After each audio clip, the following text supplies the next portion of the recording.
based sa study, 98% ng mga Filipinos na nagre-retire are broke. And mahirap naman mapabilang dito sa 45% na nakaasa sa anak pagtanda. Or sa 23% na patuloy pa rin na nagtatrabaho kahit matanda na. Kaya nga lagi tayo may two options. Ibig sabihin, importante na nakakapag-ipon tayo para balang araw magkaroon tayo ng passive income. And then, kung kulang ang kinikita, dapat mag-effort tayo.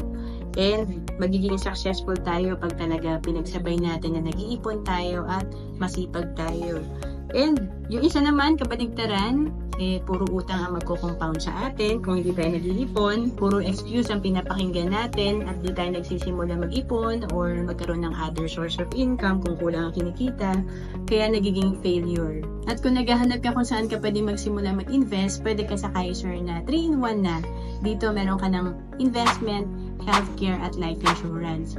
For as low as 2,647 per month, pwede ka na magsimula sa Kaiser. 7 years ka lang mag-iipon at kung OFW ka, pwede ka mag-apply din online.